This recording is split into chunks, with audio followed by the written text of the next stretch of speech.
Good morning, শুভ সকাল। কেমন আছো বন্ধুরা? আশা করি সকলে অনেক ভালো আছে, সুস্থ আছো। আমিও ভালো আছি। চলে এলাম প্রত্যেক দিনের মতন আজ আবার একটা নতুন ভিডিও নিয়ে। তো চলো, সারাদিন কি করি না করি সব তোমাদের সাথে শেয়ার করব, তোমরা সঙ্গে থেকো। গতকাল ভিডিও দিতে পারিনি, কেননা জন্মাষ্টমীর দিনকে ওই শরীর খারাপ নিয়ে পুজো দিয়েছিলাম। তারপরের দিনকে এত শরীরটা অসুস্থ হয়ে গেল, আর ইচ্ছা করলো না ভিডিও দিতে। আর শরীর দুর্বল থাকলে ভালো লাগে না। যাই হোক, চলো আজ থেকে আবার স্টার্ট করলাম, তোমরা সঙ্গে থাকো। মেয়ে আজকে বাড়িতে আছে, ভাত হয়ে গেছে, এখন মুরগির মাংস রান্না করবো, আর একটু কিছু ভাজা ভোজা করলে রান্না কমপ্লিট। ঠিক আছে, চা নিয়ে নিয়েছি, মেয়ে আর আমি চা খাবো। চা খেয়ে ঠাকুরের বাসনগুলো ওই যে রয়েছে ধোয়া, কালকে মেয়ে ধুয়ে দিয়েছে, ওইগুলো গুছিয়ে গাছিয়ে রাখবো, তারপরে মাংসটা রান্না করবো। ঠিক আছে, চলো সঙ্গে। চা খাওয়া কমপ্লিট করে চলে এসেছি এখানে কাচতে, যেহেতু দুদিন ধরে কাচা হয় না। জন্মাষ্টমীর দিনকে অল্প দুটো কেচেছিলাম, তারপর অনেক জামা কাপড় হয়েছিল, সেগুলো আর কাচতে পারিনি।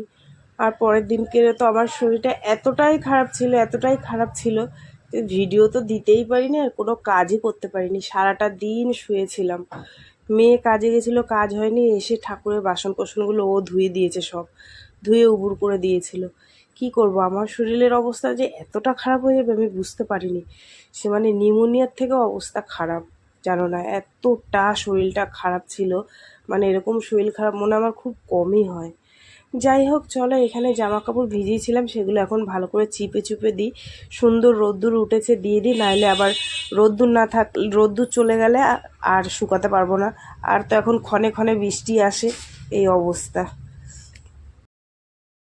কাঁচা ধোয়া পরে চলে এসেছি রান্নার দিকে। আসলে কি জানো তো, ওই যে মনসা পুজো হয়েছিল, তো সেই মনসা পুজোর গান এখনও হচ্ছে। আর চোং লাগানো তো অনেকটা দূরে, মানে অনেকটা দূরে লাগানো, কিন্তু আমার বাড়ির দিকে মনে হয় ঘোরানো, খুব জোরে আওয়াজ আসছে, সেই জন্য এখন আমার ভয়েস দিতে হচ্ছে। যাই হোক, রান্না করতে বসে পড়েছি বন্ধুরা। ভাত হয়ে গেছে, আর ভাইয়ের দোকান দিয়ে মাংস নিয়ে এসেছি, মাংস করব। আর আমার মেয়ে তো বাড়ি আছে, বলছে মা কাকিকে বলো একটুখানি ছাল বেচে দিতে।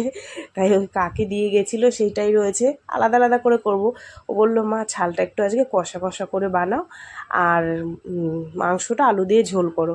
আর তার মধ্যে আবার দুটো ঠ্যাং দিয়ে দিয়েছে, দেখো সেই ঠ্যাং ছালাতে ভুলে গেছিলাম, তাই বসে বসে আবার ঠ্যাং ছালাচ্ছি। তো এখানে ছালটা আমি কষা কষা করে রান্না করব, আর আলু দিয়ে পাতলা করে হচ্ছে গিয়ে মাংসের ঝোল করব। এই হচ্ছে আজকের রান্না বান্না। ঠিক আছে, ঢাকনাটা তুলে দেখি কতদূর কি হয়েছে। মাংসের ঝোলটা তো বসিয়ে দিয়েছিলাম, অনেকক্ষণ হয়েছে, তোমাদের সাথে শেয়ার করা হয়নি। ঠিক আছে, চলো, এই যে পাতলা করে হচ্ছে গিয়ে মাংসের ঝোল আজকে করেছে, আর আমার মুখে তো ভালো লাগছে নাকি। এখন বাজে পাক্কা 2:30। সকাল দিয়ে সেরমভাবে কাজকর্ম তোমাদের সাথে সেরমভাবে শেয়ার করতে পারছি না, তার মধ্যে একটা বক্স চলেই যাচ্ছে অনবরত। ঠিক আছে, আর সারাদিনের যে কাজকর্ম আমি আজ শেয়ার করতে সেরকম পারলাম না। যাই হোক, রান্না বসিয়ে দিয়ে মাংসটা নামিয়ে তারপরে ওই ছালটা বসিয়ে দিয়ে মেয়েকে বললাম তুই দেখিস, আমি যেটুকু যা কাজকর্ম হচ্ছে সেরে স্নান করে ঠাকুর দিয়ে দিলাম। ঠিক আছে, চলো এইবার মেয়েটারে দুটো খেতে দিয়ে দিই, বুঝলা।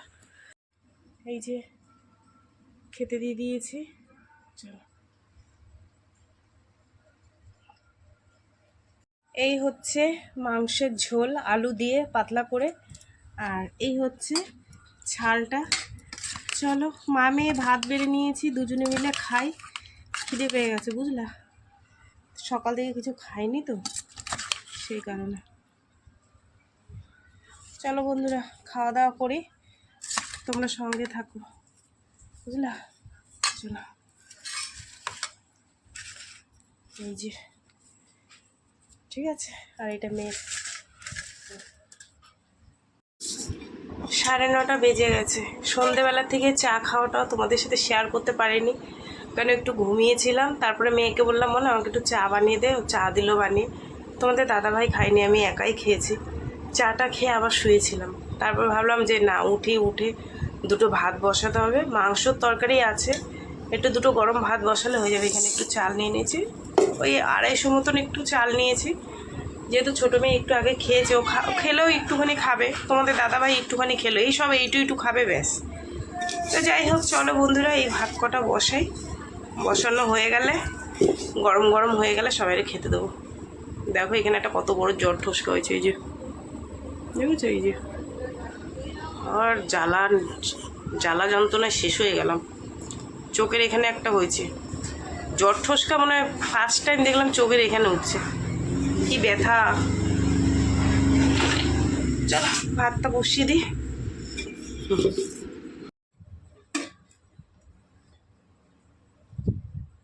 10টা 20 এই ভাত রান্না করে নিয়ে আসলাম। অল্প একটু ভাত করেছি, এই যে, তাও খাবে না। বড় মেয়ে বলছে 1 থালায় মাখো, তুমি আর আমি খাই।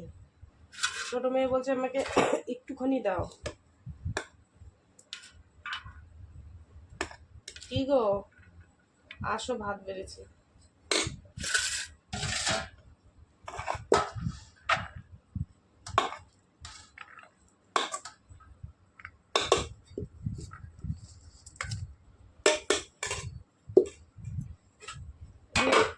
দিয়া দিয়া বাবা লাগলে একটু বিছানাটা করে তারপর নিচে লাফান পেটে ব্যথা করছে।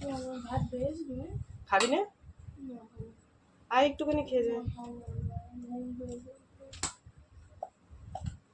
ঘুম তো পাবেই, সারাদিন ঘুমাবি না, তা ঘুম তো পাবেই।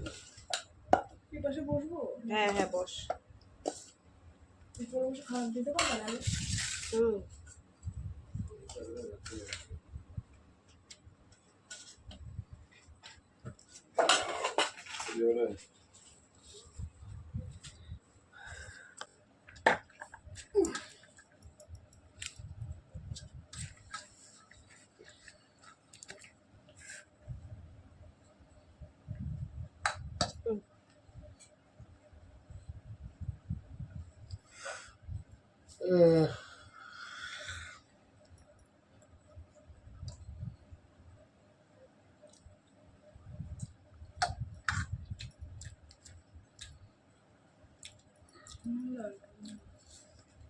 কম হয়েছে না?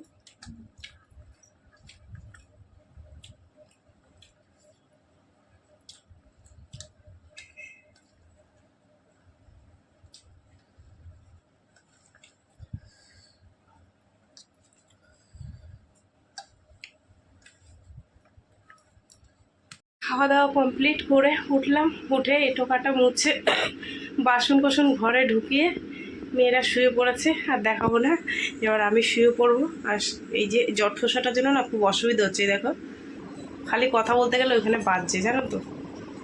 তো যাই হোক বন্ধুরা, আজকের ভিডিও খুব একটা ভালো হয়নি, ছোট্ট একটা ভিডিও হয়েছে। যেহেতু গতকাল ভিডিও দিনই, আজকে না দিলে আবার একটা এরকম দেখায় না, আর ভুলে যাব। ওই জন্য ছোট্টখাট্টো একটা ভিডিও দিলাম। আশা করি যদি কালকে থেকে শরীরটা আর একটু সুস্থ হয় ভালোভাবে দেবো, ঠিক আছে? তো যাই হোক, যেটুকুই হোক তোমরা একটু ভালোবেসে দেখো, ঠিক আছে? টাটা। আমি ব্রাশ করে মুখ ধুয়ে আসলাম, ঠিক আছে? সকালবেলা দেখো, টাটা।